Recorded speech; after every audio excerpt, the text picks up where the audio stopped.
going to get started. We're starting with a brief little clip that we got from USA Today.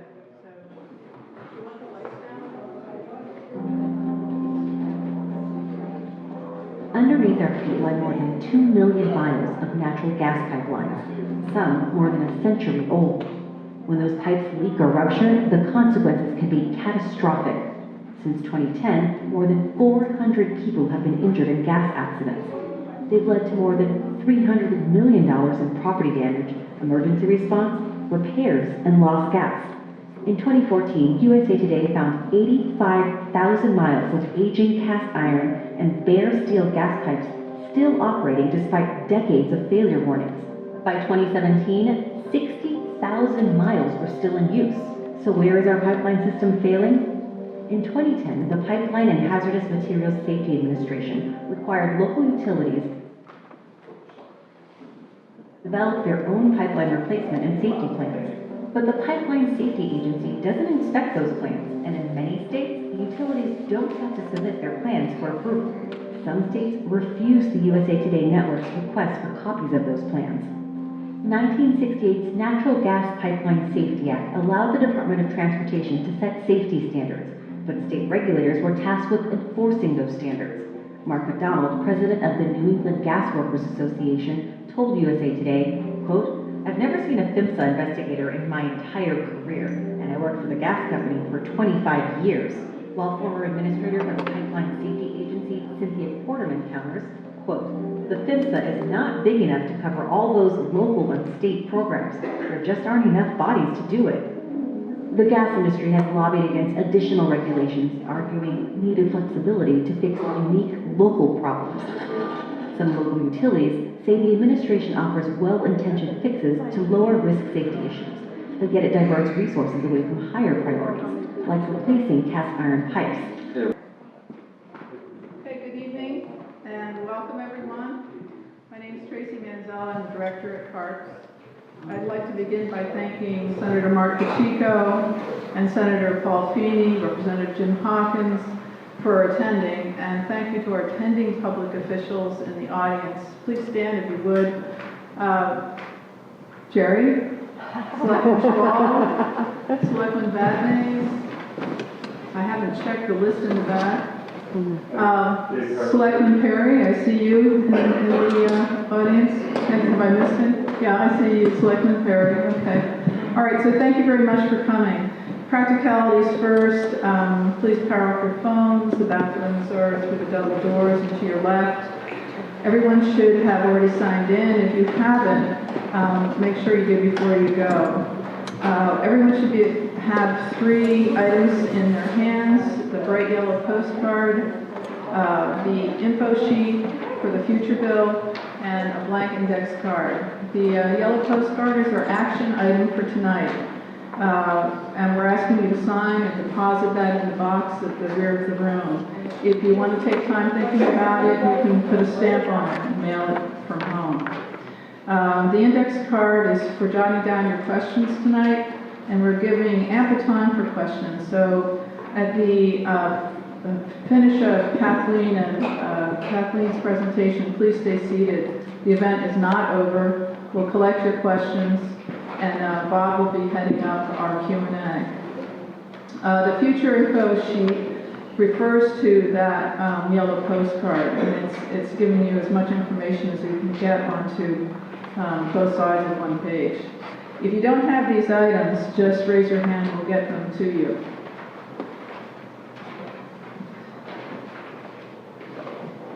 Tonight we have 2 presenters, and we're very fortunate to have with us renowned gas leak experts and collaborators Bob Ackley and Nathan Phillips. Nathan will be leading a discussion on the health risks and dangers of our crumbling gas infrastructure system. He's a BU professor in the Department of Earth and Environment and works with the Gas Leak Allies, a coalition of over 20 organizations and individuals working to address gas leaks in our region. Bob Ackley, president of Gas Safety Inc., has 40 years' experience on the front lines of gas leak testing and safety. As Bob did the methane air testings for CARCS, he'll be joining CARCS member Kathleen Boyman for our baseline testing presentation. Bob has a wealth of knowledge, So he'll lead the 20-minute Q&A, but we'll be joined with Nathan and Kathleen as needed. We plan to wrap things up by 8:45. Tonight's topic is the pipeline system that delivers gas for fuel to our homes and our businesses, which is leaking large quantities of gas.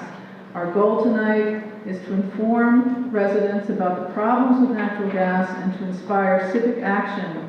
Join us. And we're also encouraging you to support our public officials who have listened to our concerns and are leading on this issue. Some of those people are with us tonight. And I'm here to remind residents that local natural gas development projects and federal natural gas projects are inseparable. We cannot be pro-gas and anti-compressor station. When we encourage new natural gas hookups in our towns, we're providing gas companies with the means to justify their next project. That's the customers and the revenue.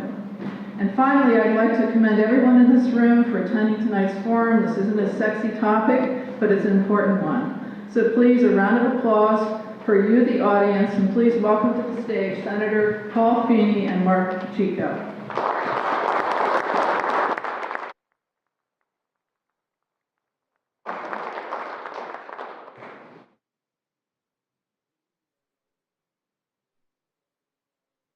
Tracy and the folks, volunteers at CARCS, local officials for being here, Senator Pacheco for coming down, Mayor Harrell, from the city of Attleboro, Representative Hawkins. So tonight I'm going to be real brief because I know we have a great program and we want to hear from our experts in the field. I just want to first of all welcome everybody, thank you for what you've been doing. Give you a quick update. We met a year ago here in a similar forum. We went back as legislators, we heard the concerns. As a new state senator last year, I thought it was important that, part of one of my priorities was to address what we were seeing with the compressor stations. Just a quick story on that. Last year I had the opportunity to file some new bills when I took over from Senator Jim Timilty, but we also got the chance to file some amendments in some pretty impressive bills. One, who I'm sure you'll talk to Senator Pacheco about, which was the Climate Adaptation Management Plan, understanding that despite the fact that we're taking steps now, for years we didn't, climate change is happening, it's real, and we need to adapt to the different climate change ramifications that we're seeing. And then an energy bill, a sweeping kind of omnibus energy bill that Senator Pacheco has been working on literally his entire career in different iterations. And last year, as it came to the floor of the Senate, I had the ability to offer some amendments. And one story in particular, give a couple, I was able to file an amendment to divest Massachusetts pension funds from fossil fuels. And they told me, Paul, it's kind of a crazy idea. There's no way that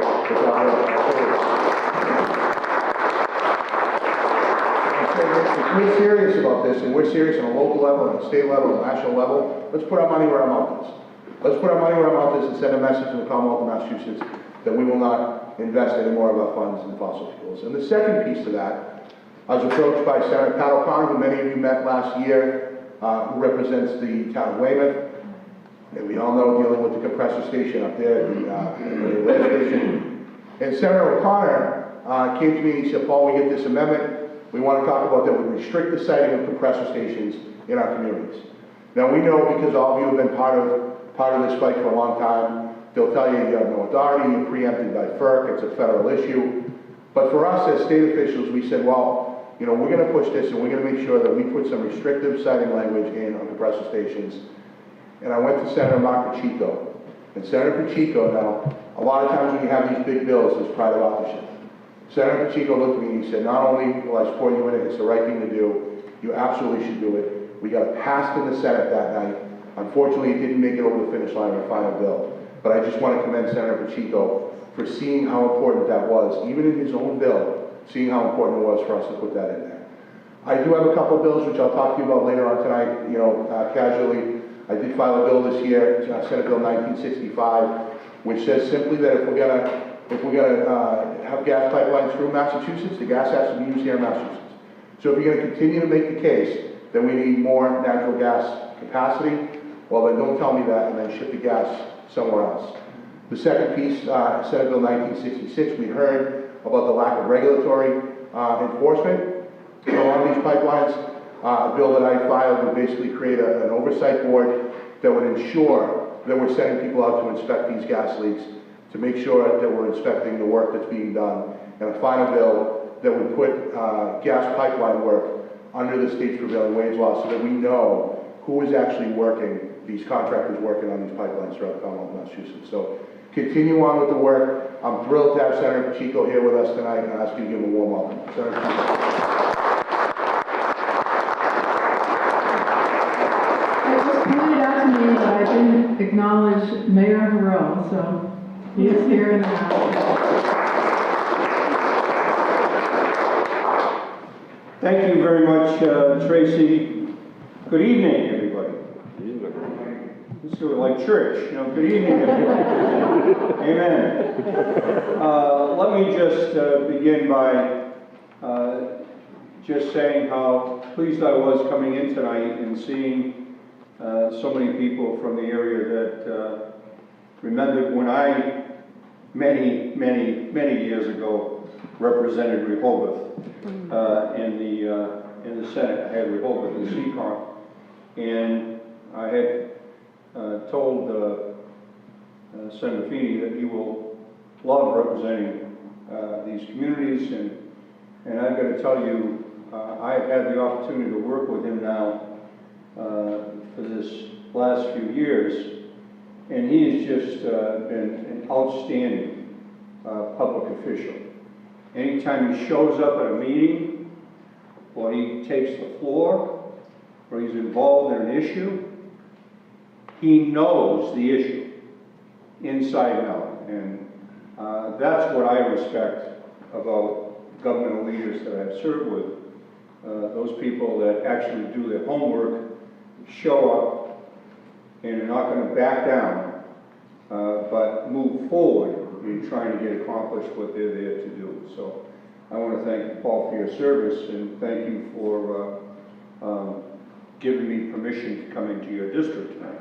Because we have this sort of protocol between our colleagues, and both the representative and the mayor would appreciate this.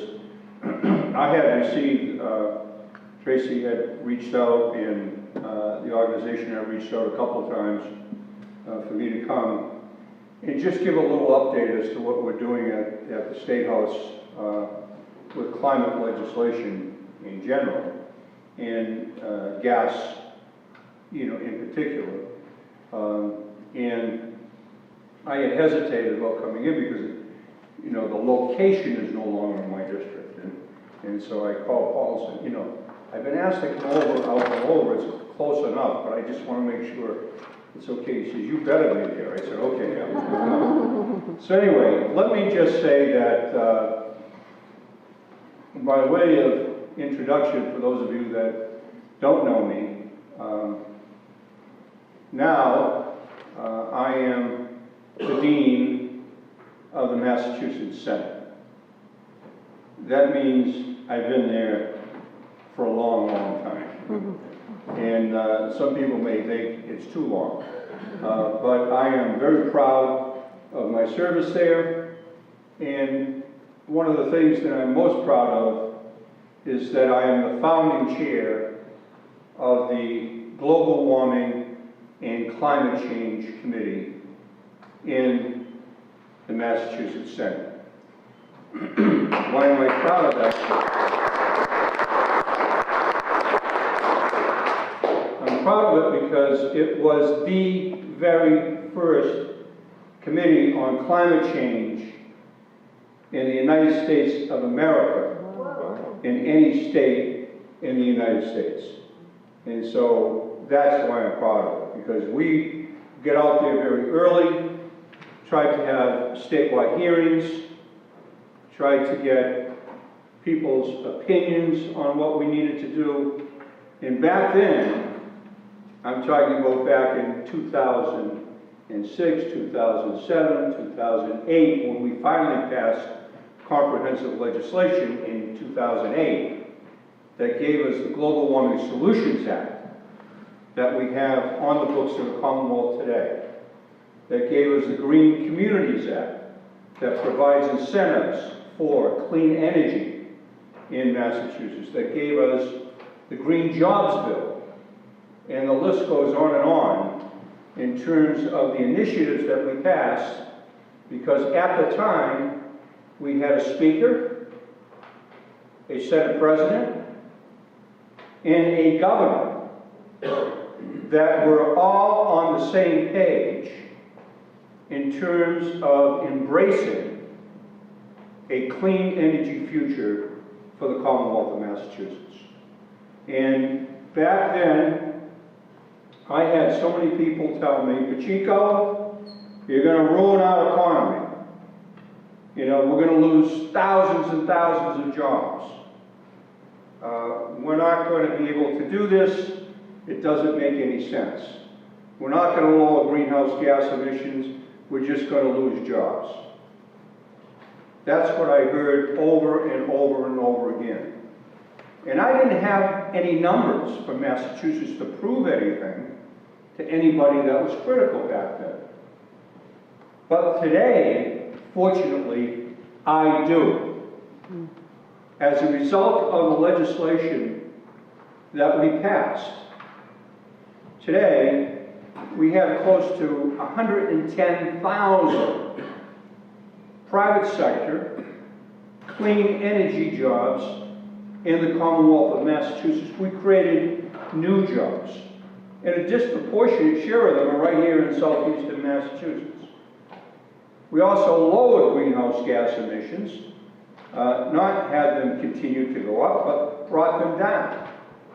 We have improved our public health as a result of it in air quality statistics, although they are far from perfect. We came a long way in the last decade because of passing good public policy. Now, one of the pieces of public policy that's good public policy is a handout you have tonight that Senator Crean is sponsoring. I believe I'm on that bill too. There's a number of us, I think Paul is on it, there's a number of us that are supporting the bill. But I would ask you to write on the bill paper that you have another number, and that is Senate 2005. Senate 2005. That bill is an act to secure a clean energy future. That ensures that by 2050, we have net zero carbon emissions in the Commonwealth of Massachusetts. That we will no longer have increasing fossil fuel infrastructure in the Commonwealth of Massachusetts. That we will run primarily on renewable energy technologies. That we will invest significantly in energy efficiency. While we're the #1 state in the United States of America in terms of energy efficiency, when everybody else is so bad, that's not all that big a deal. We could be doing a lot more in terms of investing in energy efficiency today. So I'd ask you to take a good look at Senate 2005. It is an act to secure a clean energy future. We actually put into statute, what it does is it amends the Global Warming Solutions Act that we passed back in 2008. And it makes sure that this new statute actually tracks from 2020, which is the first benchmark year that we have, and then 2050. But 2030 standards, 2040 standards, they're on the goals. They're not in statute, and that's what we seek to do, to make sure that by 2030 we'll be at 50% below the 1990 levels by 2030. By 2040, 75% below the 1990 levels, and by 2050, 100%, which means we essentially will not have any new carbon emissions going into the atmosphere, because we will be net zero Commonwealth in the United States of America. And so that's what the bill does, and there's a whole range of objectives in the bill that is protected by state statute and the courts. The reason why the Global Warming Solutions Act is so important is because it's law. And we had some people challenge the law. And the law went all the way up to the state Supreme Court. And the Global Warming Solutions Act went out. The Supreme Court in Massachusetts told the administration at the time that you must comply with the statute. You have to bring your greenhouse gas emissions down. It's a public health necessity. You have to do that. And so that's what the law does. Final piece in the Act to Secure a Clean Energy Future is the piece that Paul Affini referenced about the amendment that was done on the floor to protect what we were talking about with Weymouth and here in Rehoboth with the compressor stations. And we had quite a good debate. You know, not a lot of it public, but mostly off to the side. People concerned about whether or not it was legal, whether or not it was constitutional. And so what I did during that debate is come up with a compromise. And we basically said, we're going to put this in the statute. And before a bill is actually signed into law, the Attorney General of the Commonwealth has to sign off on its constitutionality. And so we wanted to make sure that the AG would sign off on it. And so instead of having the debate, you know, there was some opinions of members that said, well, this wasn't constitutional.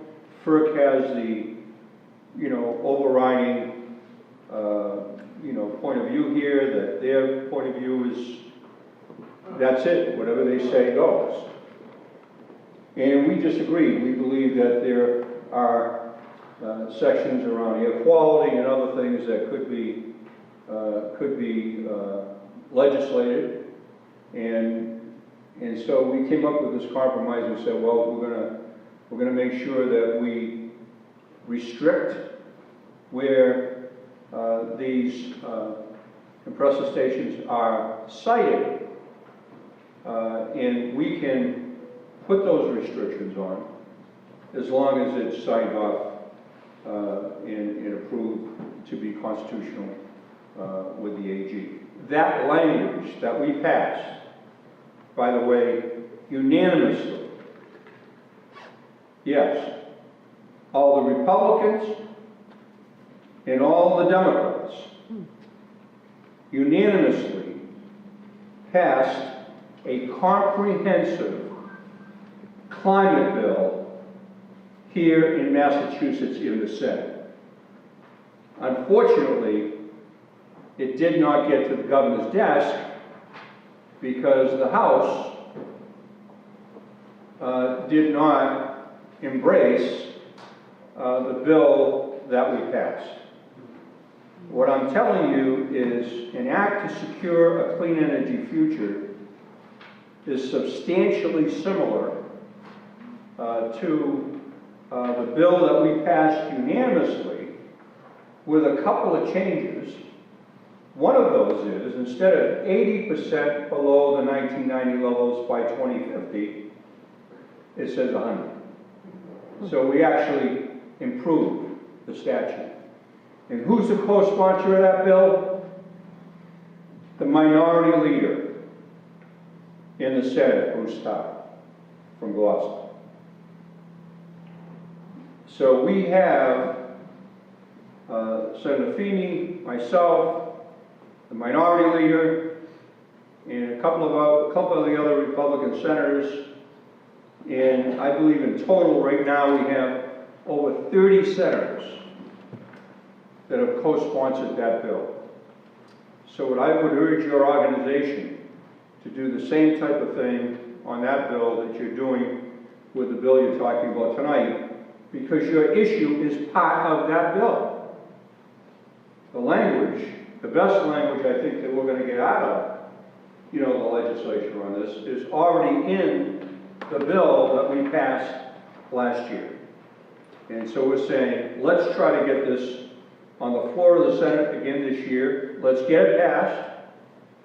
And there are some different faces in the House of Representatives this year. And there are some different attitudes in the House of Representatives. The Speaker now has given one or two speeches on climate change over the last year and a half. So I see that as a very, very positive sign from the House. Climate is now part of the issue in the national debate, finally, for the very, very first time. And it should be. Because as one of the candidates says, this is the first generation that is starting to feel the effects of climate change, but most importantly, it is the last generation that can do anything about it. So it's up to each and every one of us to demand that the urgent and critical problem of climate change that I believe is the #1 issue in our country that we should all be focused on. Because this issue of climate transcends dozens of other issues. It is a national security issue. All of the major advisors in national security have said so publicly and want something done about it. It is a public health issue. One of the most important public health issues that we can have. It is an economic development issue.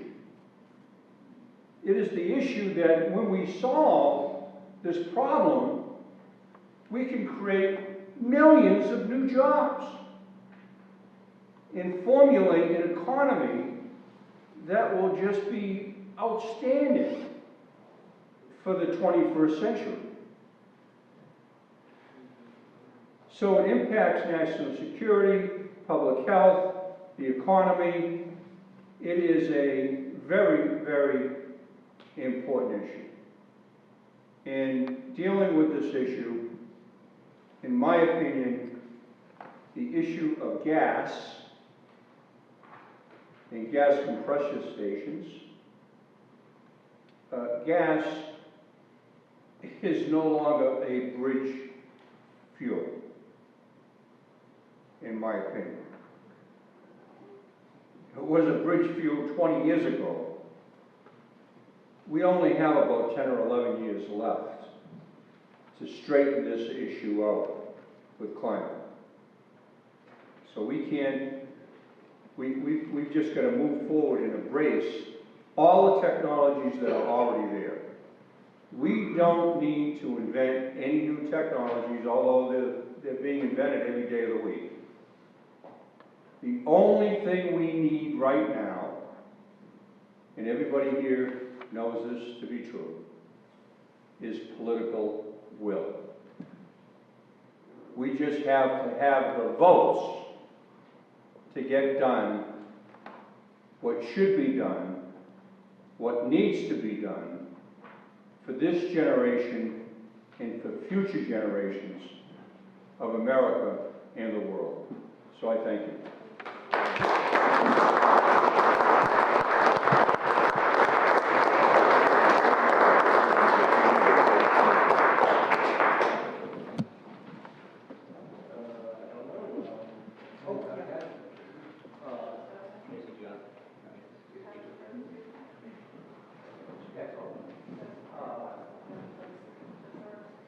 I brought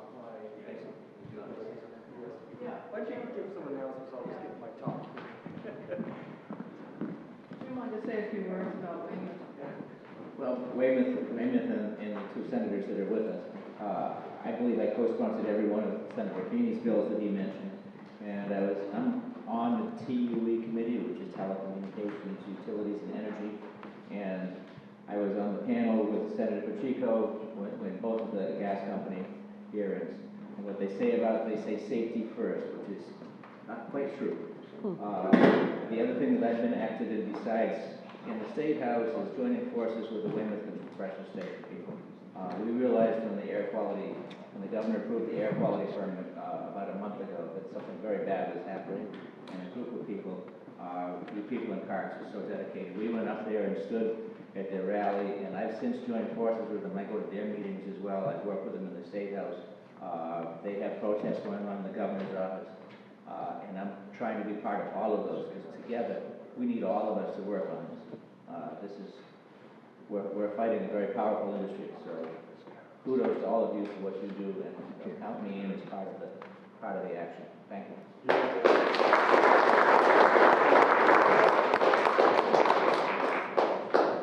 Okay, well, thank you, and I'm going to just start by thanking Tracy for pulling this all together, and CARCS for all the work that you've done through thick and thin.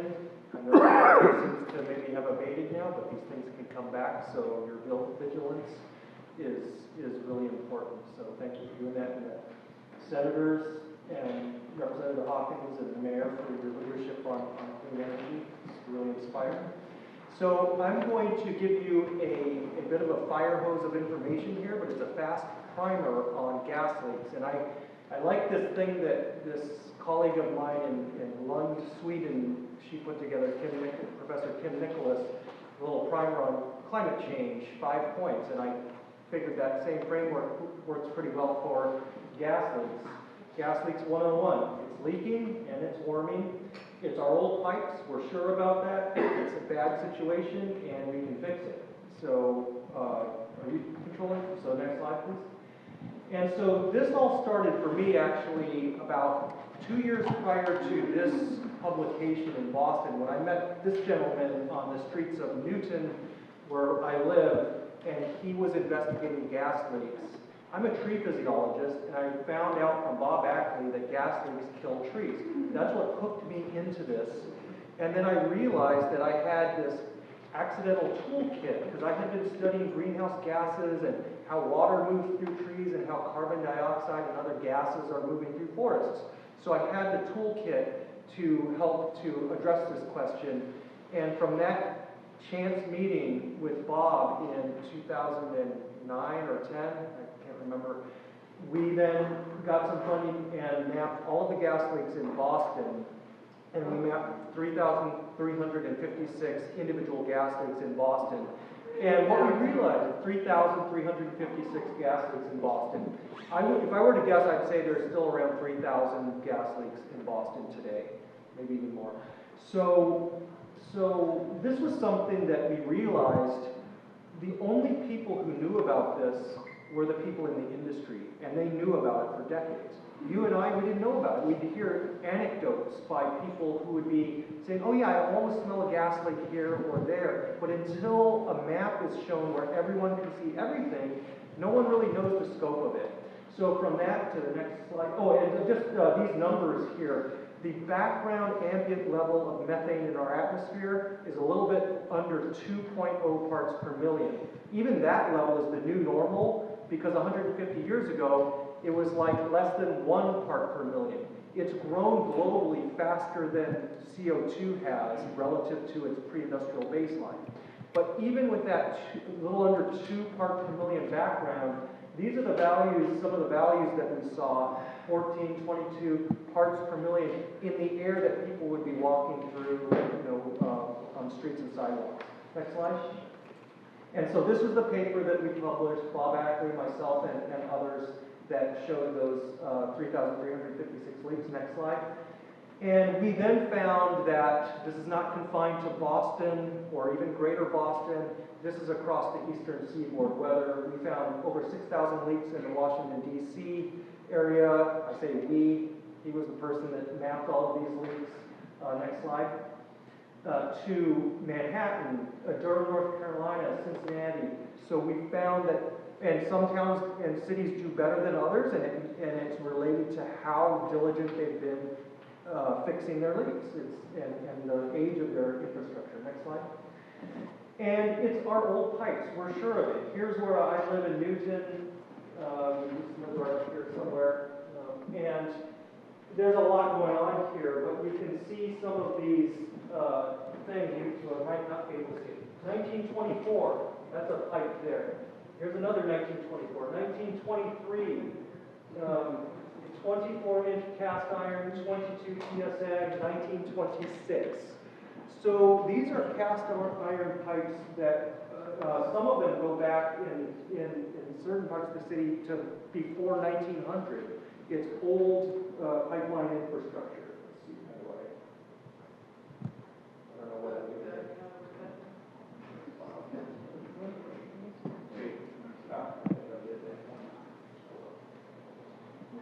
Oh, I did backwards. Okay, next slide. And this is happening globally. We see this I pulled this data just yesterday from NOAA's website, and you can see the increase since the mid-80s. This is methane, CH4, going up, and it's even accelerating in the past few years, coinciding with the kind of boom of the fracking. So this is global CH4 methane, which is the largest constituent of natural gas. Next slide. And what we know from the most... Can you bring that slide back, please? Yeah, please, go ahead. That value, that numerical value on the left hand, Yes. what is the unit of measure? Is that parts per billion or parts per million? Sorry, I'm moving too fast. You're right. This is parts per billion. So this would be So one the value is different than the previous slide. It's 1,000 times different. 100 Yeah. times different. 1,000 times. 1,000 times. Yeah, so this would be like 1.9 parts per million or 1,900 parts per billion. Thank you. Next slide. And so we know that the latest study by NASA, and this has been confirmed by others, show that of all of the sources of methane into our global atmosphere, the predominant source is fossil fuels, oil and gas. And so this study showed that these days, for about 25 teragrams of methane going into the atmosphere globally, about 17 of that 25 is due to fossil fuels. Okay, so that's the big thing. There's other sources, but that's a big one. So coming back here to Massachusetts, the study that we did that found the 3,356 leaks, questions immediately came like, well, what does it all amount to? How much is coming out of all those leaks? And Greater Boston and across the Commonwealth, how much is it all amounting to?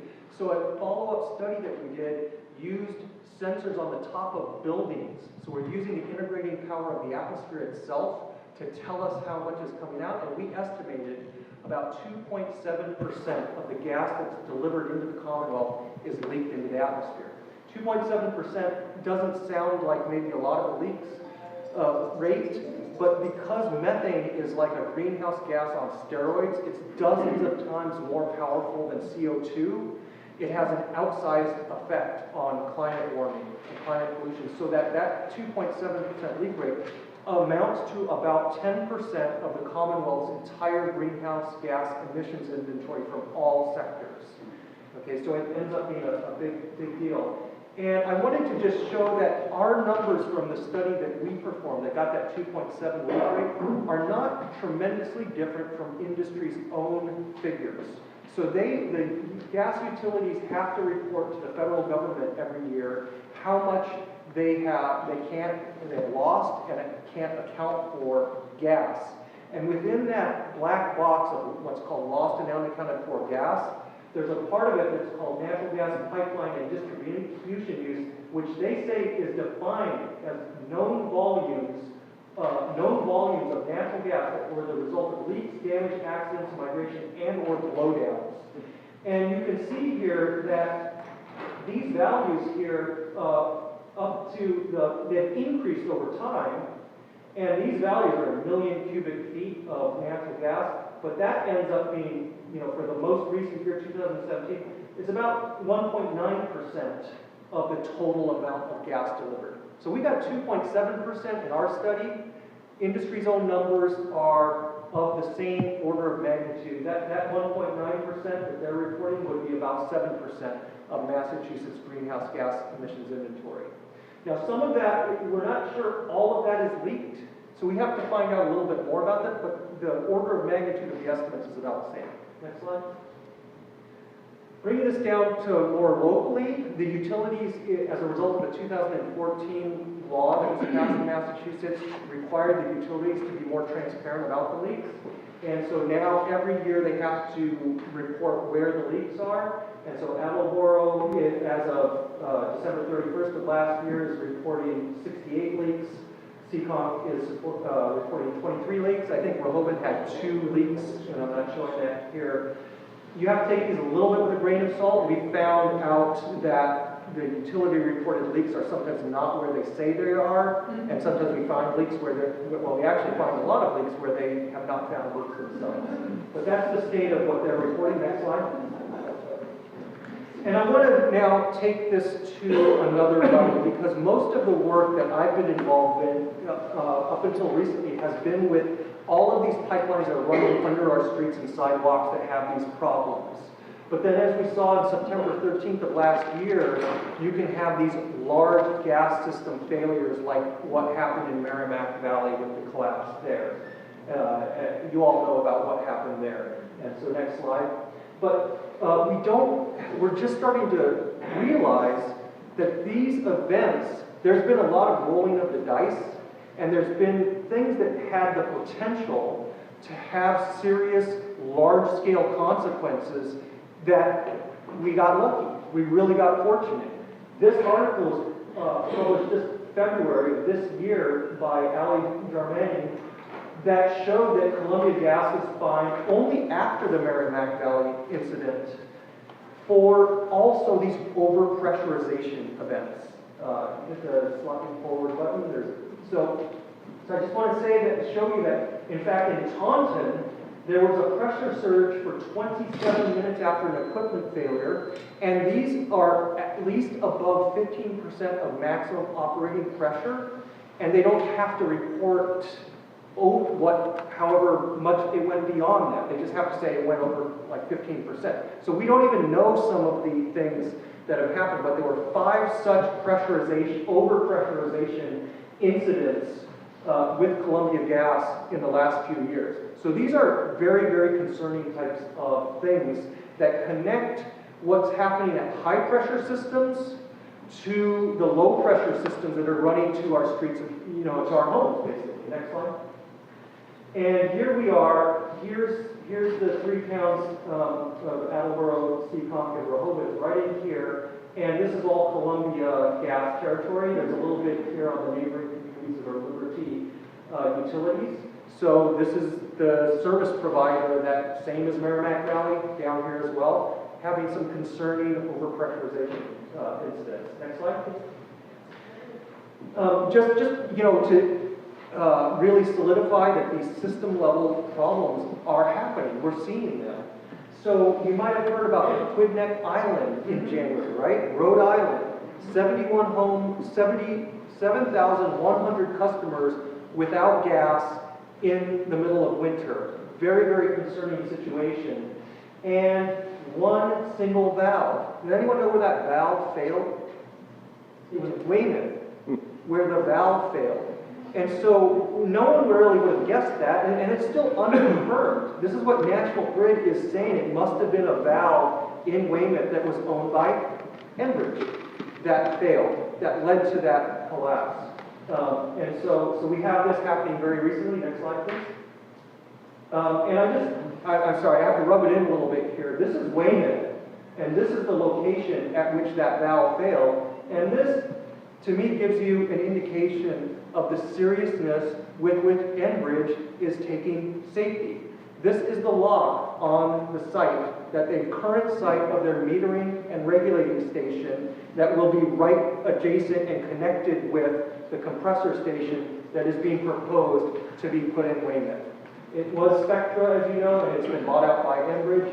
This is still here as of just a few weeks ago. So there really needs to be a lot more seriousness paid to the safety issues. Next slide.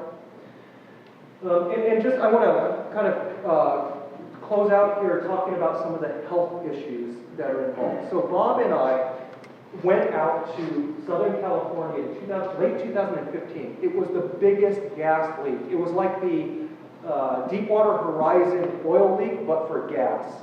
A storage facility failed and gas was coming out from a failure of like 9,000 feet below the surface, so they couldn't stop it. It was just spewing out. And the gas pouring into this neighborhood, Porter Ranch, kind of from the mountains up here into Porter Ranch. And people were complaining of all of these health problems, nosebleeds, headaches, etc. Next slide. And when we drove our sniffer in Bob's van through the neighborhoods of Porter Ranch, these are what the types of data that we were seeing of methane, up and over 60 parts per million methane. And what we realized, it's like being around a campfire. And if the wind is blowing at you, you're getting blasted with it, and then the next minute the wind can shift and you don't really detect anything. So it's very intermittent as it was blowing down off and into the neighborhood. But we were getting these values of 60 parts per million in the streets and sidewalks of Porter Ranch. And you could really smell that sulfur mercaptan smell. Next slide. And what the Office of Emergency Health Hazard Assessments from California were concluding to the residents there was that the symptoms reported by many Porter Ranch residents can be attributed to odorants in the natural gas. And those mercaptans, those sulfur-containing materials that make it smell like rotten eggs, was what they said was giving all of the health problems to the people. Now, they didn't even comment on the other things in the gas that maybe might come up from our other speakers. But that's a health concern. Next slide. And I want to bring it back here. What did we learn from there? Well, we have mapped in, this is in Somerville and Charlestown, Rutherford Square, Sullivan Square, sorry. We're getting 90 parts per million sometimes when we go in that roundabout, okay? And so it's not as big a volume of leak as what was out in LA and Porter Ranch, but when you're closer to a leak and you're driving right over it, it can reach the same concentration levels in the air. So if the people are getting sick in Porter Ranch from that leak, should we not be concerned about the health impacts of leaking gas into our air outside as well as inside our homes? Next slide. And so this is where I walked my kid to school, or used to, from our house over the Mass Pike here on this bridge. It will leak right here. 37% gas in this area. We would smell it every day that we walked to school. And so I wonder about the health impacts as well. Next slide. And so just to finish, that we can fix this problem. A third study that we did showed that 7% of the leaks account for 50% of the lost gas. We call those super emitters. And what this indicates is that it indicates that there's a cost-effective way to address the leaks, to triage the system. If we can find and fix the biggest leaks, we can stem that problem while we transition to cleaner, safer, more reliable energy sources based on renewables and a lot of the work that has been done from our legislators. So this was a very important piece of work that Bob and Margaret Hendrick, a PhD student at Boston University, did and published. Next slide. And so one thing that you can do is, as was brought up before, is support this bill as well as SB 2005, because both of those bills are about really saying yes to clean energy and giving the utilities a way to transition off of gas. Now that we know that 7% of the gas leaks account for 50% of the lost gas, we can patch but not replace those pipes. There's a huge cost difference if we replace those pipes rather than patch them, stem that leaking gas, and invest our money in cleaner sources of heating, which this bill allows us to do. Next slide. And I just want to thank all of the different partners that have stepped up and helped us to do the research. Thank you.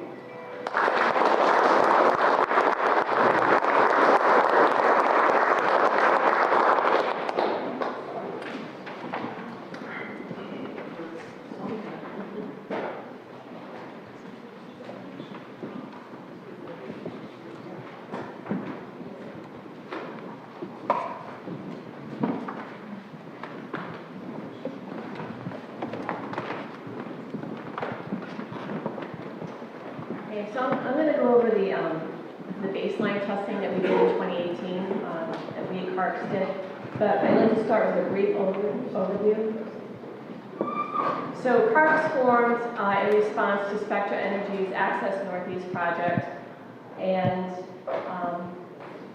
the project would increase the throughput of fracked gas through the Algonquin transmission pipeline by 35%, and as part of that project, a compressor station would be sited in Rehoboth. And Spectra is now owned by Enbridge. The financial mechanism for funding the project was initially going to be a pipeline tax, so they were going to surcharge everyone, electric ratepayers, on their electric bill to fund the project. Our state Supreme Court determined that that funding mechanism was a violation of energy restructuring rules and did not allow it.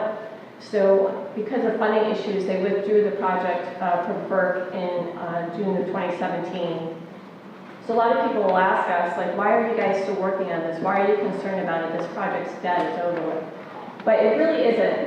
There's still a lot of activity going on behind the scenes. They're still trying to get that funding mechanism. And in fact, in May of 2018, New Hampshire's state Supreme Court reversed their Public Utility Commission's decision. Their PUC had determined that they would not allow a pipeline tax. The state Supreme Court reversed that decision, paving the road for a pipeline tax in New Hampshire. On the heels of that, Eversource, which was one of Spectra Energy's partners for this project, started advertising that they wanted to reactivate this project. Then, of course, in September of last year, we had the Merrimack Valley disaster. On the heels of that, they did end up writing off their share of the project, but there's still a lot of lobbyists up at the State House. And if you go to the Enbridge site, all the information about Access Northeast is still up on the website.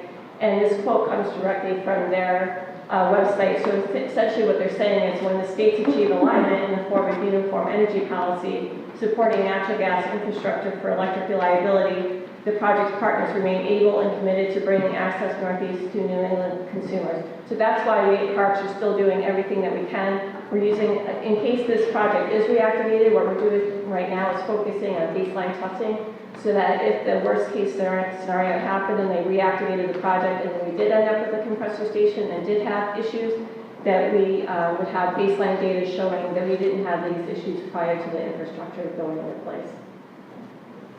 Now this is a map showing the proposed site. It is in North Rehoboth on the Attleboro-Seekonk line. The blue lines show the Algonquin transmission pipeline.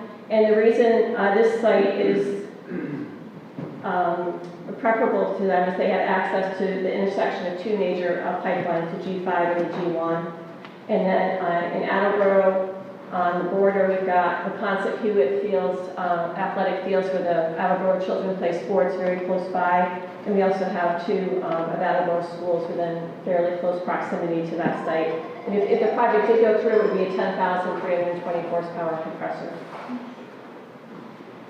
So compressor stations are known emitters. The reason they would need the compressor station is to pressurize the gas to keep it moving through the pipeline. And because of that, these units run 24/7, 365 days a year. They're constantly running. So there's sources of noise pollution, and it's both high-frequency noise and low-frequency noise. So if you lived further out, you probably wouldn't notice the high-frequency component because that does dissipate with distance. But there's a low-frequency component to this that's more like a rumbling sound that can also be felt as a vibration.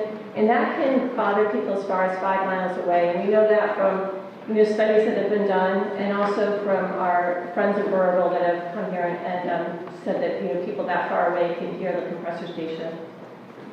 Also, their source of air pollution, it would be a gas-fired compressor.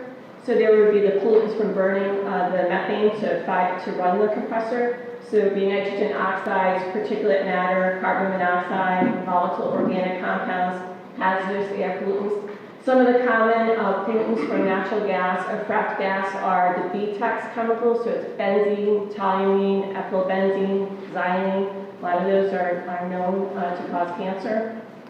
And then there would be the release pollutants. So these systems, every once in a while, they have to take the compressor offline, either for standard maintenance or for emergency situation. And when they do that, they do what's called a blowdown, where they vent all the gas in the system into the atmosphere. And in addition to being extremely loud, they're releasing a huge amount of frac gas into the atmosphere, which would contain methane, VOCs, and hazardous air pollutants. And then there can be non-combustible contaminants such as chromium, radon, lead, and mercury. So we're concerned about the health issues. Fracking really took off in around 2010. So it takes a time to accumulate that data and determine, the full health impacts of this newer technology. This study summarizes a health survey that was done in Pennsylvania. And what they did is they looked at people living within a few hundred feet of fracked gas facilities, including compressor stations, and those living 5 miles away. And then they broke the people into two groups. Those living within 1,500 feet of the facility and those living further out. And they surveyed them for health symptoms that are commonly associated with exposure to frack gas. And this chart, what shows is the percent of people reporting symptoms. And then the black bars represent the people living closest to the facilities, and the white bars represent those people living further away. And then the red arrows indicate the instances in which the people living closer to the facilities had a significantly higher incidence of reporting that symptom. So those symptoms that were significantly worse if you live close to a facility were throat irritation, sinus problems, nasal irritation, eye burning, severe headaches, shortness of breath, loss of sense of smell, persistent cough, frequent nosebleeds. Nosebleeds near compressor stations are pretty common, especially for young children. And then also painful joints was another symptom. So there are, a lot of studies coming out now that document the health issues associated with frac gas infrastructure. We're also concerned about our aging infrastructure. The Algonquin transmission pipeline, the bulk of it was installed in the 50s and 60s. So a lot of that's probably bare steel, which is susceptible to corrosion. Corrosion is a time-dependent process, so the longer the pipe sits in the ground and it's exposed to the elements, the more likely it is to have issues with corrosion. And that's on the transmission side. And then on the distribution side, there's still, quite a bit of iron pipe in place in use, and that's very susceptible to shifting of the ground from, especially in New England where we have the freeze-thaw cycles. And on the distribution side, although iron pipe represents 2% of all gas mains, it's actually responsible for 11% of the worst leaks. Locally, we do know that they had to replace sections of the Algonquin pipeline in 2016. And these actually were reported to the town. Usually these companies, especially on the transmission side, are sort of self-reporting. They don't necessarily have to report it to the town. But in this case, the locations bordered wetlands, so they did report it to the town because they had to disrupt the wetlands in the process of replacing the pipe. So it was reported to Rehoboth Conservation Commission. So this was in 2016. You can see the photo on the upper left shows the old corroded pipe. And then the photo on the bottom shows the old corroded pipe in the forefront, and then the new epoxy coated pipe in the background. So what we've been doing at CARCS is we've been focusing on baseline testing. We want to have data on our air quality, data on our water quality, and also sound. And we focused on air testing and well water testing in 2018 with our limited budget. So we did methane testing, we did the CRDS mobile unit, which Bob Ackley is going to talk about in a moment. We also did 24-hour SUM and canister testing in the areas near the compressor station. And we did well water testing. We tested for methane, PCBs, and volatile organic compounds, including those BTEX chemicals, which are common in frac gas, benzene, toluene, ethylbenzene, and xylene. So right now I'm going to let Bob take over to talk about the mobile methane testing.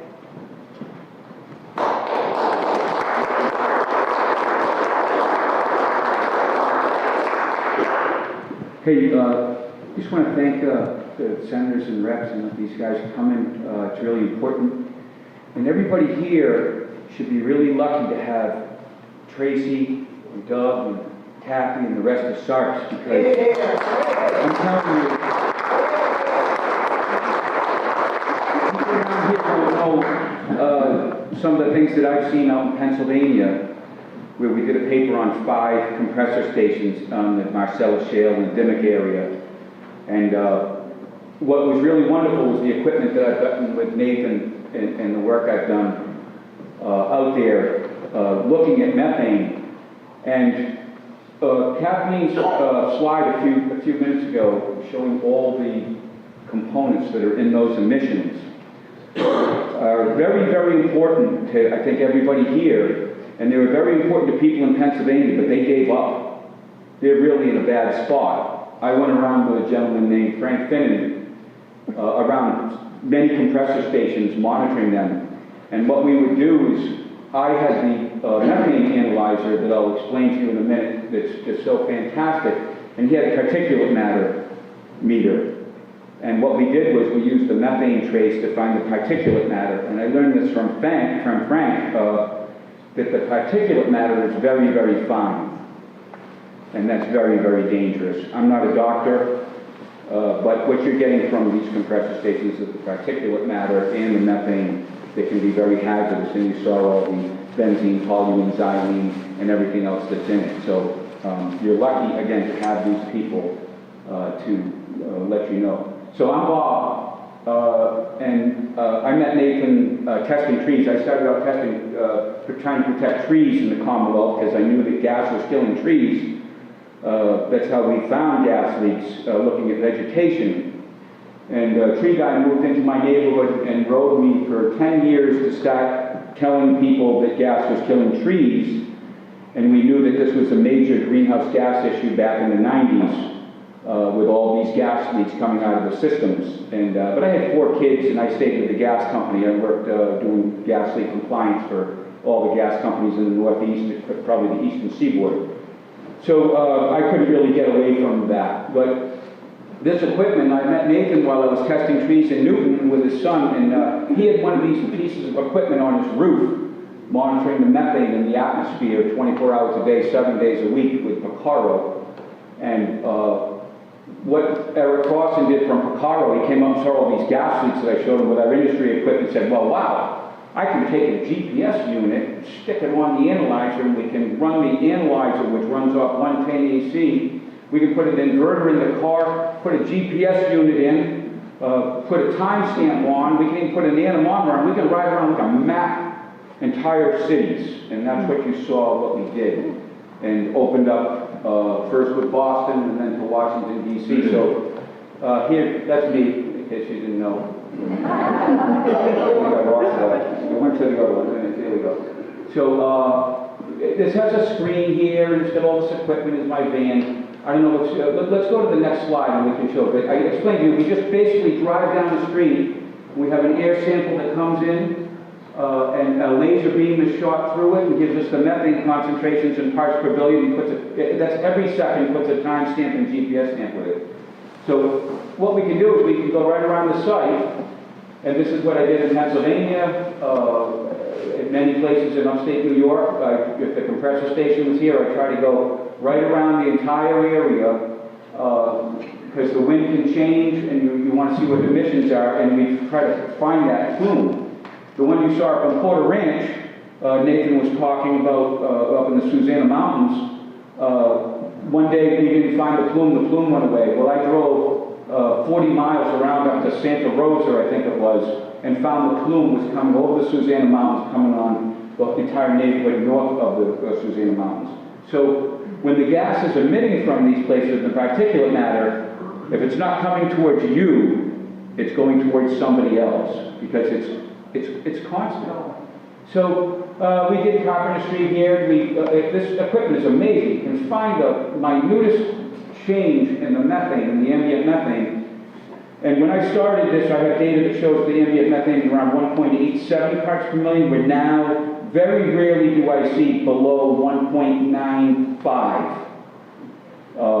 And that is when I have a southeast wind off of the ocean is the clean air. When I have wind from the southwest, sometimes my baseline's up over 2.1 parts per million, and that's because it's coming from the Marcellus Shale. So this is really great information for the whole community to have. We have a gas leak rate, a couple of gas leaks here on Carpenter, and there's another one over here, I think it's Meadow Sweet Lane. And we have a beautiful, clean area all the way around, and that's what we put in the bank. I don't have data to show what I saw at compressor stations in Pennsylvania up here. It take a lot of time, but what we see is huge plumes coming off, and there are no gas distribution pipes in the area. It's only transmission lines and gathering lines. What do we have next? Okay, so here's the Carpenter Street leak, and then here is the other leak, and then here's your pipeline. So these are not on the transmission lines. These are on the distribution lines, and this is our instrument trace going right around. And what we do is we multiply any deviation from the baseline is multiplied by 200, so we can see it. Because if it goes from 195 parts per million to 2.1 parts per million, you wouldn't be able to see that trace. So it's really remarkable equipment that should be used by the gas industry, but it documents too many leaks. The study in Boston, we had 3,600 leaks. We used a threshold of 2.5 parts per million, when actually further testing that I've done showed that almost any deviation from baseline is a leak. So I think that the actual leak number was probably double that. And same with Washington, D.C. We used the same threshold, so we were very conservative. So there are a lot more leaks out there than what the industry is showing. Do we have another one? Yeah, here's Carpenter Street. Distribution line leak, very easy to see in the clean area. Will stay right here, and this was 4.76 ppm. So anybody, I have, this machine's a couple of $100,000 a year lease. I can smell the gas before the machine goes off. If you smell gas, it's a leak. Don't let anybody fool you. It's generally a gas leak. What's so wonderful is we can document all this. Do we have one more? Okay, here's the one on Meadow Sweet Trail. And I'm not even sure, this might even be a leak on a plastic line. Anywhere there's a gas line, there's the potential to leak. The plastic they put in the 70s has already been deemed substandard, and replacing it because it was bad pipe. The steel that we have thousands and thousands of miles of bare steel that's really hazardous, and cast iron that's really dangerous. But the coated steel that's running around the majority of the Columbia Gas distribution system in this area is really substandard. It's old from the 50s, coated steel. Anything below, I think it was 1970, is considered substandard. We have what they call the applied extrude coat. It's a coating that's put right on, and they're all cathodically protected with a little bit of electricity going through. So really, if you have some of these older pipes, that they're all going to go. They're all on the way out. I can go on for hours about this. I think do we have one more slide? Okay. And yeah, here again we're showing Meadow Sweet Trail, and we can make these spikes look as big as we want. I can just put it in the file to multiply by 500 and make things larger. But what's important is that you detected an emission, and then we can pinpoint that emission with proper equipment. A lot of times I'll get a little blip, very, very small. Somebody said, well, that's a small leak. I said, no, that could be a very large leak up next to a house. And we're just that far away from the emission. So if I go right over the gas leak and there's a drill hole in the street where the gas company had already been there, there's a vent hole, I'll get a high read. So any type of emission that's a deviation from the baseline could be an extremely hazardous leak. We can't look at these and say, oh, that's a big one and that's a small one. That's 2.54. That leak, without testing it, could have the same or greater emissions than the leak that has 4.5 ppm. So when anyone looks at this data, realize that this is a detection tool. In this mode, it's not a quantification tool. It's very important. Do we have one more? Again, this is giving us the areas we went on the trace. and we're showing nice clean areas, and the pipeline goes right through here. I've monitored transmission lines for many companies, including National Grid and Columbia Gas and other companies, and I have never found a leak on a transmission line. When there's a leak on a transmission line, it usually ends up as a disaster. You know, what happened in San Bruno, or you see these, if you go onto my Twitter account, I post all the explosions around the country, and you'll see transmission lines let go, I don't know, every 4 or 5 days, every couple of weeks, something lets go somewhere, and you have a big fireball. Luckily, we haven't had that fireball here on the transmission line. We had the fireball in Merrimack Valley, which was a real nightmare. I was involved with the Lexington overpressurization, where we lost one house. I worked there for 6 months, 7 days a week after that incident. You saw what happened in Merrimack Valley. I think it was actually heroic that they got that back on before winter set in, and it was a miracle that Aquanet, the weather changed. If you remember, it was 0 out the day before, and I think, or right around that, and the weather changed. We could have had a human disaster in either place. We just missed it. I mean, all those houses would have frozen right up soil. Do we have one more? We do. Okay, same kind of thing. We went right down by the high school, and here's our transmission lines here, and we're not showing, you know, a nice clean test here. And that's what we want to see. We don't want to see a lot of emissions. Do we have another? Okay. Oh, this goes to the SUMA canisters. So I'm happy to answer any questions after about any of the testing, and I really want to thank these guys here for putting together a good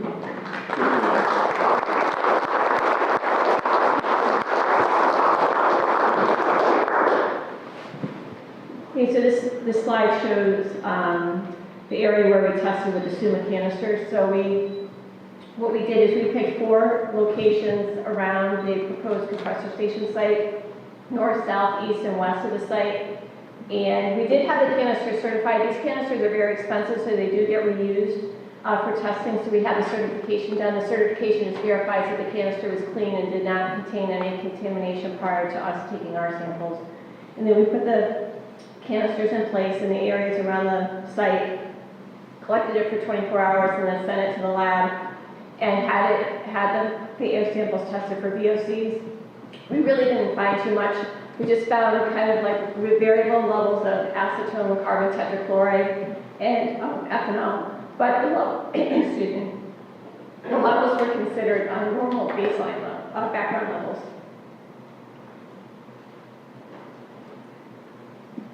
And then for the well water testing, we tested wells around the compressor station site and also around the transmission lines. And what we haven't tested for PCBs, VOCs, and methane. And we found that 15% of the wells had detectable methane levels, but the levels were pretty low. The highest level was 24 micrograms per liter, which is equivalent to 0.024 milligrams per liter. But 10 milligrams per liter or less is considered safe. So even though we found detectable methane levels, they were considered at pretty low levels. And the issue with methane in the water is usually actually an explosion issue, like if there was high enough levels for the methane to accumulate, and then you had an ignition source. So for our future plans, we'd like to focus on go back and do some additional well water testing. We'd like to retest the wells where we found the detectable methane levels, just to make sure they're not increasing at all. And there's some other tests we can do to determine the source of the methane, whether it's natural or if it's from gas infrastructure. And then we'd like to redo the SUMA canister testing and have a control away from the compressor station site. And then we'd also like to test for particulate matter. And there's some monitors that are hooked up to Wi-Fi where you can get data like continuously, so we can get a nice, good baseline data, get those daily and seasonal fluctuations. And then we'd like to do sound testing. We would do the high and low frequency noise. So that concludes our presentation. We're ready for Nathan and Bob are available for questions if anyone has.